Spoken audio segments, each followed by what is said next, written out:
오늘은 고린도전서 강의 27번째입니다. 영적인 선물의 첫 기준, 예수님을 주라 시인하는 삶이라는 제목입니다. 사도 바울은 12장을 시작하면서 이렇게 시작을 합니다. 형제들아, 이제 나는 영적 선물들에 관하여 너희가 모르기를 원치 아니하노라 라는 말씀이 있습니다. 근데 여기에 이제 영적 선물들이라고 하는 말이 있습니다. 선물들이라고 하는 것은 이제 영어 성경에 보면은 이제 spiritual gifts라고 되어 있는데, 이 gifts라고 하는 단어가 이탈릭체로 되어 있어요. 그러니까 지금 비스듬히 되어 있단 말입니다. 영어 성경에 보면은.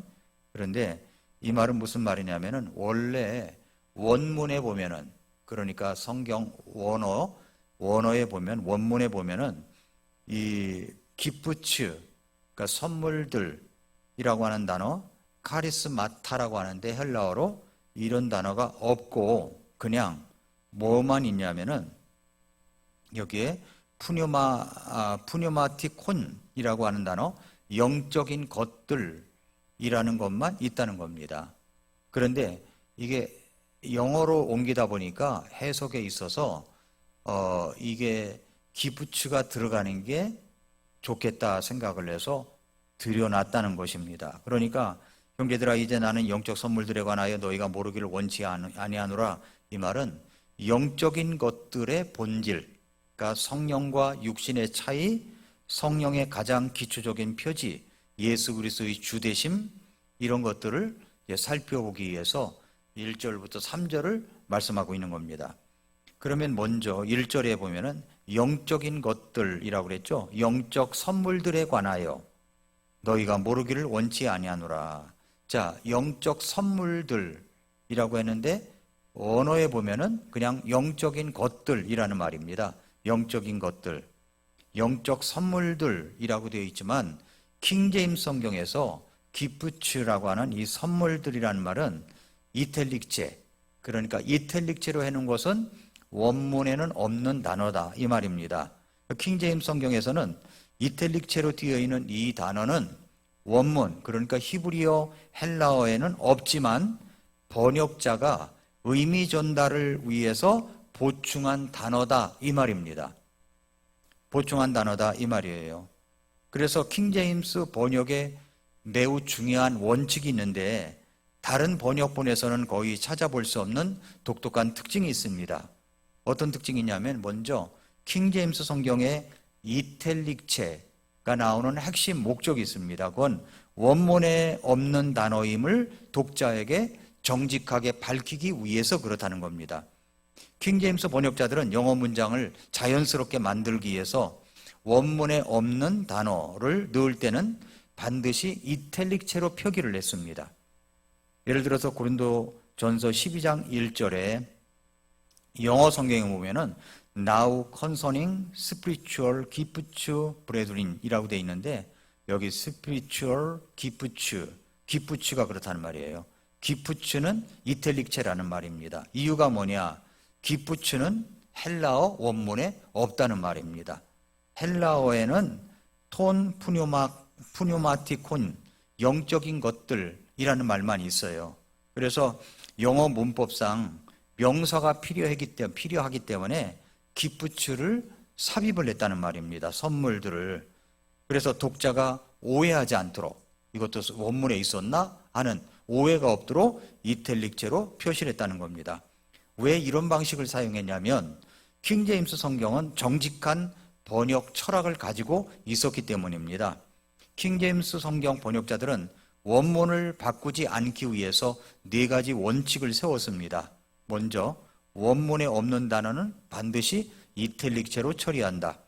보충 단어는 어디까지나 해석적 도움일 뿐이다. 독자가 원문을 추적할 수 있도록 투명성을 유지한다. 가능하면 원문 형태를 최대한 보존한다. 이런 원칙이 있었습니다. 그래서 킹제임스 성경은 원문의 단어 그대로 번역되었는지 혹은 보충된 것인지를 독자가, 읽는 사람이 쉽게 확인할 수 있도록 하기 위해서 이탈릭체로 만들었다, 이 말입니다. 그럼 왜 이탈릭체가 필요했느냐? 고린도전서 12장 1절은 1절은 영적인 것들에 관하여라는 말이에요. 원래는. 그런데 영어 문장이 어색하기 때문에 앞서 말씀드린 대로 그래서 기프치를 넣어서 이제 영적인 선물이라고 한 것입니다. 기프츠는 이탈릭체죠. 그래서 킹제임스 성경의 이탈릭체의 장점은 독자가 원문 정보를 즉시 파악 가능하고 이 단어는 원문에는 원래 없었던 단어구나 이렇게 알 수 있도록 했다는 거죠. 그래서 번역자의 해석 개입을 최소화시키고 의도적으로 보충된 단어를 숨기지 않는다는 거죠. 의도적으로 보충된 단어인데 알 수가 없어요, 독자가. 그런 것이 아니라 알 수 있도록 해줬다는 말입니다. 해석 논쟁에서 정확한 근거를 제시할 수 있게 하고 성경 본문에 대한 신뢰를 제공하기 위해서 그렇다는 말입니다.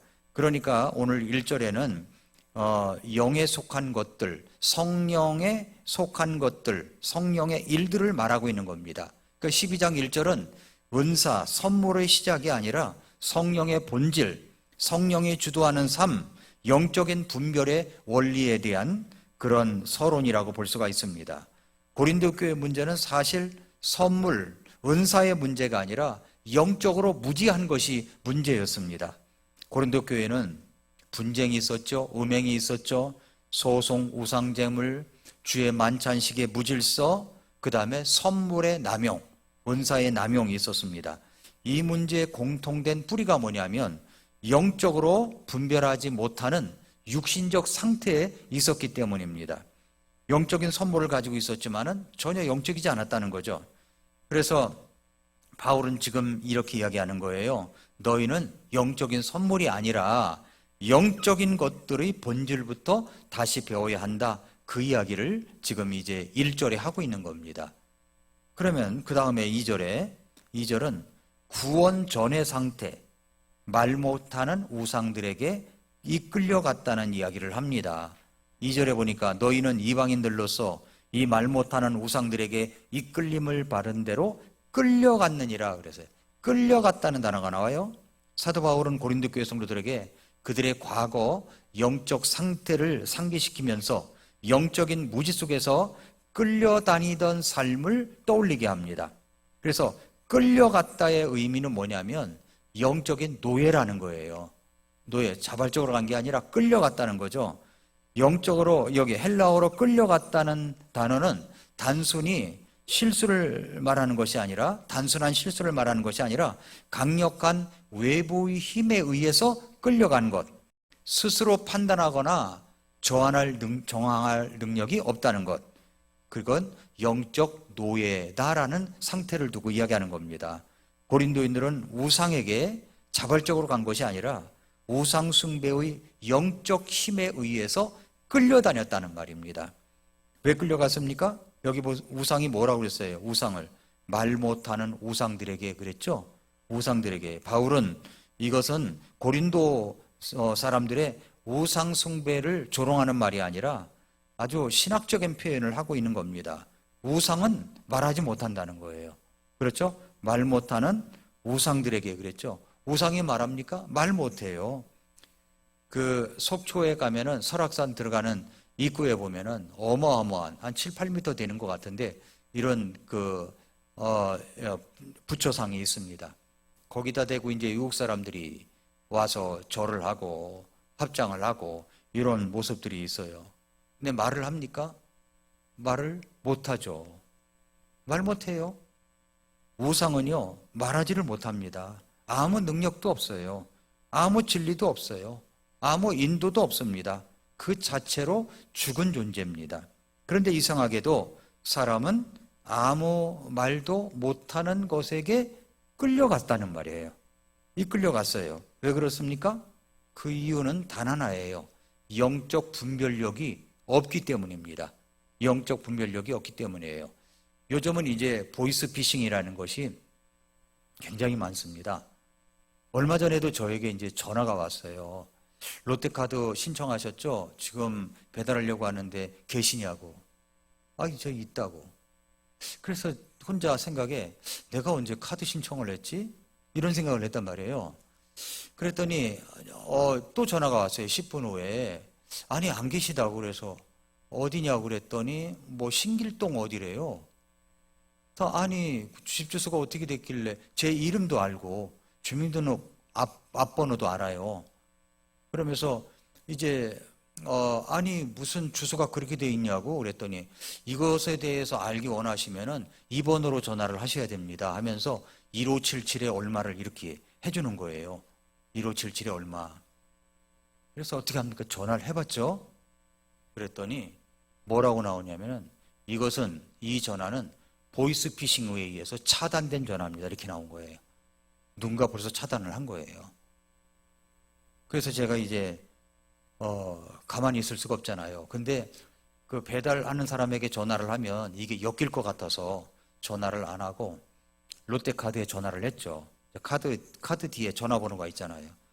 전화를 했더니 물어봤어요. 당신네들 얼마 전에 모든 정보가 유출됐다고 하던데 그 여파로 나에게까지 온 게 아니냐. 우물쭈물 그러는 거예요. 이런 일이 벌어진다는 겁니다. 모르면 당한다는 거예요. 자, 오늘 제가 자세히 알려드립니다. 보이스피싱이 있습니다. 전화가 왔어요. 아이가 갑자기 아이를 붙잡고 있다고 합니다. 아이 목소리도 들려줘요. 엄마 살려주세요. 돌려줘요. 그러면 깜짝 놀랄 거 아닙니까? 그러면 그걸로 엮이는 거예요. 전화 끊지 말고 어디로 가라, 어쩌고 이런 얘기가 나올 것이고, 저처럼 이제 카드 어쩌고 이런 얘기가 나올 것이고 그렇다는 겁니다. 근데 요즘은 이제 문자로 보이스피싱이 간대요. 뭐라고 하냐면 부고장이 온답니다. 누구누구 돌아가셨습니다. 링크가 딱 오는 거예요. 링크를 딱 누르면 전화기를 내가 쓸 수 없게 만드는 거예요. 내가 못 쓰게 만드는 거예요. 그 조절을 하는 거죠. 거기서 이제 다. 그래서 전화기 속에 있는 모든 것들을 다 빼내가고 그렇다는 겁니다. 절대 링크를 클릭하면 안 됩니다. 링크를 클릭하면 안 돼요. 요즘은 카톡으로 오잖아요. 누구와 지인들에게. 그런 것들이야 이제 알 수가 있죠. 부고장이 오니까 그런 것들은 부고장이 분명히 뜨고 그러니까 알 수 있지만 아무거나 링크를 누르다 보면은 호기심이 있으니까 누를 거 아닙니까? 궁금하니까 누르는 거 아니에요. 요즘에는 또 얼마 전까지만 해도 카드 얼마를 썼습니다. 안 썼는데 의심이 되시면 2번으로 전화 주세요. 이런 것들이 많았잖아요. 그죠? 이런 것들이 엄청나게 많아요. 그런데 이런 것들을 모르면 당한다는 겁니다. 당한다는 거예요. 그러니까 우리 성도 여러분들은 당하지 마시기 바랍니다. 예. 알아야 돼요. 절대 링크를 누르면 안 돼요. 부고장이니 결혼식 뭐니 이런 것들은 절대 문자 메시지로 보내는 것은 믿지를 말아야 됩니다. 아예 그런 데는 알더라도 아예 그냥 모르는 척 하시는 게 좋다는 겁니다. 무슨 말을 하는 거예요? 모르면 당한다는 겁니다. 모르면 당하는 거예요. 오늘 말씀도 똑같은 겁니다. 모르니까 끌려다니는 거예요. 모르니까. 그러니까 성경을 읽어야 되고 하나님 말씀을 읽어야 된다는 겁니다. 모르니까 계속 세상의 어떤 소리들이 내 머릿속에 세뇌를 시킵니다. 그래서 이런 것들을 갖다가 거짓 속삭임이 계속 들어오죠. 내 마음속에 울려 퍼지죠. 생각이 있죠. 맞장구 치죠. 이러다 보면 그대로 나가는 겁니다. 여기에 말 못하는 우상들에게 이끌림을 받은 대로 끌려갔다고 그랬어요. 끌려갔어요. 왜 끌려갔다고요? 모르니까 그렇다는 겁니다. 모르니까 영적 분별이 없기 때문에 그렇다고 이야기하고 있습니다. 그러니까 영적 분별이 없으면 끌려다니는 삶이 되는 겁니다. 끌려다니는 삶이. 영적인 분별이 없으면 사람은 항상 무언가의 힘에 의해 움직입니다. 미신에 끌리고 문화에 끌리고 사람 말에 끌리고 감정의 파도에 끌리고 육신의 충동에 끌리고 집단 심리에 끌리고 욕망에 끌리고 거짓 종교와 철학에 끌리게 되어 있습니다. 그런데 고린도 사람들은 어떤 신전, 어떤 무용, 아프로디테 신전, 그리고 술 취함과 광란, 점술, 우상제사, 황홀경의 체험 이런 것에 끌려갔다는 겁니다. 끌려갔어요. 이런 것들을 신비롭다고 여기면서 자신을 내막겠다는 거죠. 유튜브 방송이나 페이스북의 방송에 보면은 온라인도 하고 뭐 이렇게 방송 영상을 보면은요, 목사가 성도들을 갖다가 막 때리면서 기도를 해요. 그러면 막 기도받는 사람이 떼굴떼굴 둘리고 뜨겁다고 야단이고 깜짝 놀랐어요. 세상에 이럴 수가 있냐. 그게 뭡니까? 최면술입니다. 최면.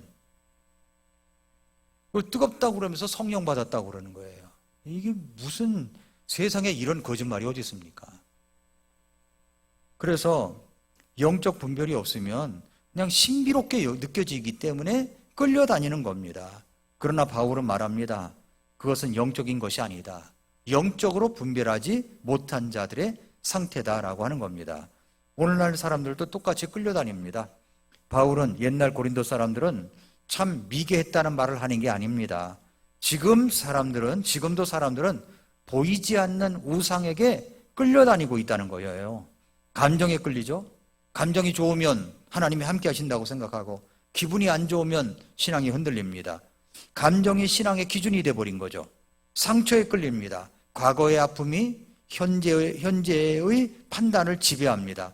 상처가 우상처럼 마음을 통제해버려요. 또 중독에 끌립니다. 도박 중독, 음란 중독, 게임 중독, 쇼핑 중독, 스마트폰 중독, 이런 것들이 있는데, 어저께인가 오늘 아침인가 신문에 보니까 우울증이 스마트폰 일주일만 안 봐도 고쳐진답니다. 스마트폰을 일주일만 안 봐도 고쳐진다는 거예요. 그래서 세상 사람들이 얘기하는 겁니다. 스마트폰, 우울증에 있으면 스마트폰만 보잖아요. 스마트폰만. 요즘은 중국 드라마가 얼마나 많은지 몰라요, 또. 이런 걸 보기 시작하면 끝도 없는 거야. 그래서 이런 중독에 끌리기 때문에 자기가 우울해지고 감정이 어둡게 된다는 거죠. 이것만 끊어도 우울증에서 회복될 수 있다라고 이야기할 정도입니다. 사람은 항상 어딘가에 사로잡혀 있고 그곳에서 도망치지 못합니다. 또 세상의 흐름에 이끌려 가잖아요. 유행에 이끌리고, SNS 인기 있는 곳에 이끌리고, 사람의 시선에 이끌리고, 트렌드에 이끌립니다. 또 종교적 신비주의에 빠져버립니다. 기적만 쫓아가고요. 체험만 탐하고, 들었다, 봤다, 느꼈다, 이런 것들만 강조합니다. 말씀보다 느낌이 더 중요하다는 거죠. 또 기적, 체험 중심에 끌려갑니다. 그러다 사기당하고 거짓 가르침에 빠지고 미혹되는 거예요. 결국은 다 헌금으로 직결되는 겁니다. 이런 것들이. 그러니까 잘못되는 거예요. 사람은 영적 분별력이 없으면 반드시 끌려다니는 존재로 전락합니다. 그러나 성령의 사람은 끌려다니지 않아요. 바울이 전하고 싶은 핵심은 이겁니다. 성령은 사람을 끌고 다니지 않는다는 거예요. 이리 끌고 다니고 저리 끌고 다니고, 성령은 사람을 인도하시는 겁니다. 인도하시는 거예요. 끌려간다는 이 강제성과 미혹을 하지 않는다는 겁니다. 끌려간다는 말이 그 말이에요. 강제성이 있고 미혹이 있습니다. 인도한다, 이끈다는 말은 사랑과 진리의 인도하심이라는 말입니다. 그 성령께서 주시는 삶은 분별, 지혜, 판단력, 절제, 자율, 말씀에 기초하고 진리를 따라가고 주님의 주 되심을 인정하고, 이런 것들이 있는 겁니다. 성령은 사람을 미혹하지 않아요. 성령님은 사람을 예수님께서 주이심을 고백하는 자로 이끌어갑니다. 3절 말씀에 다음번에 나오는데 그렇게 된다는 거죠. 구원 전의 삶은 끌려다니는 삶이었습니다. 자기가 주체가 아니라 우상, 감정, 미신, 또 중독, 세상에 끌려다니면서 자신의 삶을 스스로 통제하지 못합니다. 그러나 성령의 사람은 끌려다니질 않아요. 오히려 자원함과 기쁨으로 모든 것을 하지 끌려다니질 않아요. 끌려다녀서 끌려가지고 목사에게 끌려 나와가지고 봉사를 한다든가, 끌려 나와가지고서 집회를 한다든가, 예배 참석한다든가, 그건 성령의 인도하심이 아니죠. 하나님의 인도하심에 의해서, 자율성에 의해서 영혼의 자유함을 갖고 예배당에 나오고, 자유함을 갖고 헌신도 하고, 자유함을 갖고 찬양도 하고, 그렇다는 거죠. 끌려다니는 게 아닙니다. 그래서 성령님께서는 우리를 잘 인도해 가신다는 겁니다. 구원전에는 그렇지 않았어요. 성령의 사람은 끌려다니잖아요. 성령의 인도하심에 따라 걷는 삶을 걸어갑니다. 따라서 오늘 우리가 스스로에게 물어야 할 질문이 이겁니다. 나는 무엇에 끌려다니고 있지는 않는가? 나는 성령님께 이끌림을 받고 있는가? 하는 겁니다. 마지막 세 번째는 영적인 것들의 가장 기초가 뭐냐? 그것은 영적인 것, 영적인 선물의 첫 기준은 예수님을 주라고 인정하는 겁니다. 예수님을 주라고. 바울은 영적인 것들을 설명하면서 은사보다 더 먼저 말해야 할 단 한 가지 기초를 이야기합니다. 그것은 바로 예수 그리스도께서 주인 되심을, 주 되심을 고백하는 겁니다. 바울은 영적 분별의 기준을 신비 체험이 아니라 예수님을 중심에 모시는 중심성에 있다고 이야기하고 있습니다. 그러면서 3절에 성령으로 말미암지 않고서는 아무도 예수님을 주라고 말할 수 없느니라, 이 말씀을 합니다. 여기서 우리는 바울의 영성 신학의 핵심을 발견할 수 있습니다. 오늘도 많은 신자들이 이렇게 말하죠. 방언하면 영적이고 기적을 경험하면 성령이 역사하신 거고 떨면 성령이 임재한 것이고 강한 체험이 있으면 영성이 깊은 것이고 이렇게 이야기를 합니다. 그러나 바울은 정반대 방향으로 말하고 있는 거예요. 영적인 것들의 가장 첫 기준은 뭐냐면 기적이 아니라 예수 그리스도께서 주이심을 시인하는 겁니다. 예수님은 주이시다, 구세주이시다, 나의 주인이시다 하는 겁니다. 체험은 영적 판단의 기준이 될 수가 없습니다. 마귀도요 기적을 일으킬 수 있어요. 이적과 체험은 진짜일 수도 가짜일 수도 있습니다. 심지어 고린도 교회는 은사가 넘쳤지만 가장 육신적인 교회였습니다. 그러나 예수님을 주로 고백하는 삶은 반드시 이것은 성령의 역사라는 거죠. 인간의 감정이나 의지로 되는 게 아닙니다. 이것은 바로 성령으로 말미암아 예수님은 나의 주인 되신다, 구세주다 라는 것이 인정되는데 이건 성령으로 말미암지 않고서는 일어날 수가 없다고 이야기하고 있습니다. 여기서 말한다라고 하는 단어가 있죠. 성령님으로 말미암지 않고서는 아무도 예수님을 주시라고 말할 수 없느니라. 여기 말한다라고 하는 단어가 나오는데 이것은 헬라어의 말한다라는 단어는 입술의 단순한 발언을 넘어서 삶의 고백을 얘기하는 겁니다. 존재의 고백을 말하는 거예요. 예수님을 주라고 말할 수 없느니라. 전 인격적으로 인정한다는 이야기죠. 그 말로만 주여 주여 주님 주님이 아니라 삶 전체가 예수님의 주 되심을 인정하는 구조로 변화되는 겁니다. 그래서 예수님을 주로 고백한다는 것은 주님이 내 삶의 주권자이심을 인정하는 것이고 내 뜻보다 주님의 뜻을 우선시한다는 것이고 주님의 말씀에 복종하는 것이고 죄와 싸우고 거룩한 것을 추구하는 것이며 주님의 명령을 내 삶의 지침으로 보는 것이고 내 인생의 방향이 주님을 위해로 바꾸는 것을 이야기하고 있는 겁니다. 그래서 예수님이 나의 구주일 뿐만 아니라 나의 주, 그러니까 주인이죠. 주인 주자니까 주인이심을 삶으로 인정하는 겁니다. 이것이 어떻게 가능하다고요? 성령님으로 말미암지 않고는 할 수가 없다는 거죠. 성령님의 인도하심. 그래서 방언이나 어떤 기적보다도 훨씬 더 큰 증거가 뭐냐면 예수님의 주되심을 고백하는 변화된 삶을 말하는 겁니다. 아무도 성령님으로 말미암지 않고서는 예수님을 주라고 말할 수 없다고 했습니다.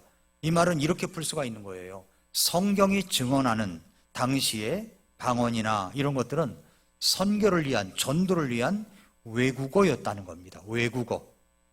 알아들을 수 없는 말이 아니라 타 언어. 그래서 우리 킹제임스 성경에는 타 언어라고 되어 있죠. 방언이라고 되어 있지 않고 타 언어라고 되어 있는 거예요. 다른 언어란 말입니다. 영어나 중국어나 일어나 스페인어나 이렇게 이탈리아어나 이런 언어라는 거예요. 언어. 그래서 따라서 오늘날 일부 교회에서 행해지는 알아들을 수 없는 말을 하는 행위는 성경이 말씀하고 있는 것은 아니라는 겁니다. 오히려 믿지 않는 종교, 이방 종교를 믿고 있는 사람들도 방언을 한다고 이야기를 합니다. 어떤 방언이냐는 거죠, 그게. 그래서 성령은 사람을 예수님 중심으로 이끄는 영이십니다. 성령의 역사는 언제나 그리스도의 중심성을 만들어내요. 성령은 그리스도의 주권을 드러냅니다. 마귀의 영은 자아를 부풀리고요, 육신의 영은 쾌락을 추구하게 만들고, 세상 영은 자기의 영광을 구합니다. 그러나 성령은 누구를 높이냐면 예수님을 높이는 거예요. 성령의 강한 역사를 갖고 있는 사람이 있다. 그러면 그분의 입술에는요, 예수님을 높이는 게 나와야 되는 겁니다. 성령님의 역사는 예수 그리스도를 높이고 예수님께 순종하게 만드는 겁니다. 그래서 성령 충만의 가장 정확한 기준은 이거예요. 나는 삶에서 예수님을 나의 주인으로 인정하고 있는가? 내가 주인이 아니라 예수님이 주인으로 인정하고 있는가? 그게 성령님의 역사라고요. 성령님의 역사가 뭐 이상한 말을 하고 쓰러지고 뭐 이런 게 아니라 예수 그리스도를 가장 높이는 것이 성령님의 역할이라고 하는 겁니다. 성령님의 가장 중요한 사역은 자기를 드러내지 않고 그리스도를 드러냅니다. 그리스도를 드러내요. 요한복음 16장 14절에 그가 내 것을 가지고 너희에게 알리시리라. 그러니까 성령의 사역은 세 가지의 큰 축으로 요약이 됩니다. 첫째는 성령은 자기를 드러내지 않아요. 성령님이시여, 뭐 성령님 예수님은 빼버리고 하나님도 빼버리고 그냥 뭐 성령님 하는데 성령님은 자기를 드러내지 않는다고요. 성령님은 자기의 영광을 추구하지 않습니다. 성령님은 자신을 승부하게 만들지 않습니다. 오늘날 어떤 사람들은 성령이 나에게 이렇게 말했다, 뭐 성령님이 나에게 이렇게 사용했다, 성령님이 내게 능력을 주셨다 라고 성령님을 과도하게 부각시키면서 자기 영광을 드러냅니다. 그러나 이것은 성령의 사역 방식이 전혀 아니라는 겁니다. 그래서 첫째는 성령의 사역의 큰 축이 성령은 자기를 드러내지 않아요. 두 번째, 성령은 예수 그리스도를 높입니다. 구원을 받고 성령님이 마음에 계시는 사람은 자기를 높이던 사람이 변해서 누구를 높이냐면 예수 그리스도를 노래하고 예수 그리스도를 찬양합니다. 그래서 자랑이 사라지고 교만이 깨지고 자기 과시가 없어지고 예수님만 드러나게 됩니다. 이것이 진정한 성령 충만의 표지예요. 성령 충만하면 노래가 나오죠. 찬양이 나오죠. 누구를 향한 찬양이에요? 하나님을 높이고 예수 그리스도를 찬양하는 거잖아요. 그러니까 그것이 성령 충만의 모습이라는 겁니다. 세 번째는 성령은 말씀에 순종하게 만듭니다. 성령은 감정 폭발을 일으키는 것이 목적이 아닙니다. 뭐 성령님 받았다고 뭐 뜨거 하면서 막 팔짝팔짝 뛰고 이런 게 아니라는 겁니다. 이게 한국 교회에 뭐 문제점이 굉장히 많아요. 이게 아니라는 거예요. 성령은 우리로 말씀을 순종하게 하는 영입니다. 말씀을 순종하게 하는 영이에요. 그래서 성령 충만의 열매가 있잖아요. 말씀을 순종하게 만들고 거룩하게 만들고 절제, 사랑, 겸손, 하나됨, 교회를 세워나가는데 하나가 되고 이런 일들을 한다는 겁니다. 이게 성령님의 역사인 거죠. 오늘날 많은 사람들이 성령 충만을 어떤 강력한 체험으로 생각하지만 성령 충만의 성경적 정의는 예수 그리스도의 말씀에 복종하게 하는 삶이라는 겁니다. 이게 성령님의 역사입니다. 이렇게 성령님의 사역은 세 가지. 첫째, 자기를 드러내지 않고, 둘째, 그리스도를 높이고, 셋째, 말씀에 순종하게 만든다 하는 것입니다. 성령의 사람은 교회를 세우고 예수 그리스도를 높입니다. 바울은 12장부터 14장에서 반복해서 강조하는 게 있습니다. 그 성령의 역사는 교회를 세우는 방향으로 간다는 거예요. 성령님이 역사하시면 교회를 세우는 겁니다. 분열을 일으키지 않고 자기 과시를 하지 않고 교회를 흔드는 일을 하지 않고 질서를 무너뜨리지 않고 사랑을 파괴하지 않습니다. 그래서 성령님께서 충만하게 역사하시는 사람은 결코 교회를 넘어뜨리지 않아요. 그는 반드시 예수님을 주로 섬기며 교회를 세우는 사람이 됩니다. 고린도전서 12장 3절에서 바울은 영적인 것들의 전체 시험대, 전체 기준, 전체 중심을 명확하게 세웁니다. 예수님을 주라고 고백하는가? 그렇다면 그분은 성령의 사람이라는 거예요. 성령의 사람. 그래서 우리는 우리가 눈물 없이 기도해도, 체험 없이 묵묵히 순종해도, 기적이 없어도, 타원어를 할 줄 몰라도 예수님을 주로 섬기는 사람은 이런 사람이 가장 영적인 사람이다라고 하는 겁니다. 그렇다면 이제 오늘 우리에게 주시는 적용이 뭡니까? 영적인 것들은 선물보다 먼저 성령의 본질을 말한다는 겁니다. 그 1절 말씀처럼 성령의 사람은 예수님을 주로 고백하고, 성령의 사람은 끌려다니지 않고, 성령의 사람은 말씀에 순종하고, 성령의 사람은 교회를 세웁니다. 그 다음에 영적 체험보다 영적 분별이 더 중요하다는 것을 우리가 잊지 말아야 됩니다. 고린도 교회는 체험은 풍성했지만 영적 분별력이 없어요. 그래서 우리는 이 세상이 아주 교모하고 악한 세대라, 그래서 보이스피싱도 조심해야 되는 겁니다. 누가 당할지를 모르는 거예요. 여러분, 요즘은 페이스북이나 인스타그램 이런 거에 올려놓잖아요. 가족사항 다 파악하고 전화를 하는 겁니다. 그리고 정보가 유출되고, 뭐 카드사에 유출되고, 어디에서 유출되고 그런 게 있잖아요. 통신사에서 유출된 정보를 가지고 맞추는 거예요. 맞춰가지고 전화를 걸어서 다 알고 있어요. 그리고 전화를 겁니다. 그러니까 우리가 사기에 조심하려면 정신을 차리고 있어야 돼.